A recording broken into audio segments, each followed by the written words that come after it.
The story of Islam begins in Mecca, a bustling city in Arabia, around the year 610 CE. At this time, many people in the region followed different polytheistic beliefs.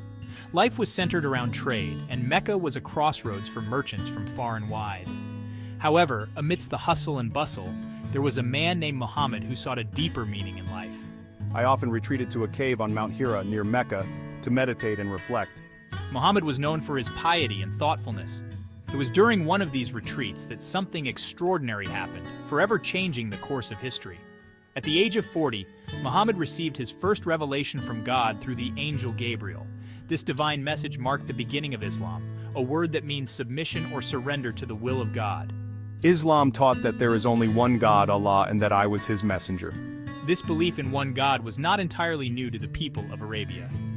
Islam recognized and honored the prophets of the past, including Abraham, Moses, and Jesus, who were all considered messengers of the same God. Islam saw itself as a continuation and culmination of the message of monotheism that had been revealed through these earlier prophets. The message that Muhammad received was profound and transformative.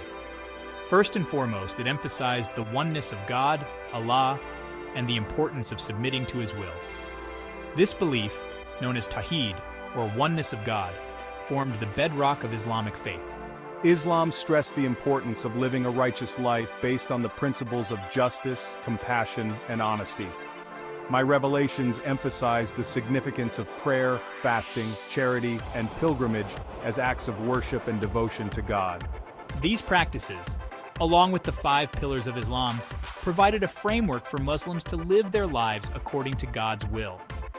Thirdly, Islam taught about the Day of Judgment, when all of humanity would be held accountable for their deeds on earth. This belief instilled a sense of responsibility and encouraged Muslims to live virtuous lives in preparation for the hereafter. The message of Islam resonated with many people in Mecca, especially those who were marginalized or felt a sense of spiritual emptiness. As Muhammad began to share his revelations publicly, he attracted a small but growing group of followers. They were drawn to his message of monotheism, social justice, and spiritual devotion. However, not everyone in Mecca welcomed Muhammad's message. Many of us felt threatened by his teachings, which challenged our power, wealth, and traditional beliefs. We ridiculed Muhammad, spread false rumors about him, and persecuted his followers. Despite the opposition, Muhammad continued to preach with unwavering conviction, delivering the message he believed was entrusted to him by God.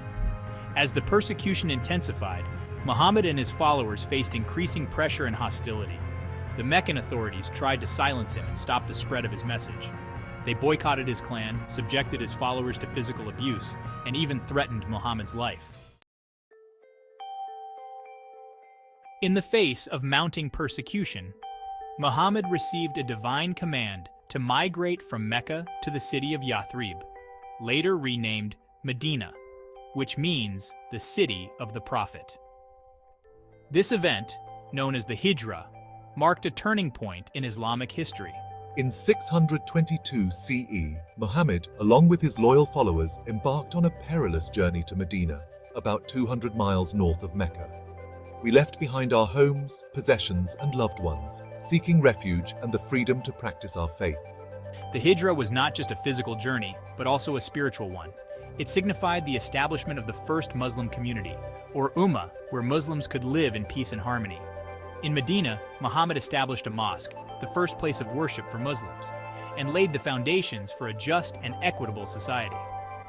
He drew up a constitution for Medina, known as the Charter of Medina, which outlined the rights and responsibilities of all citizens, regardless of their faith.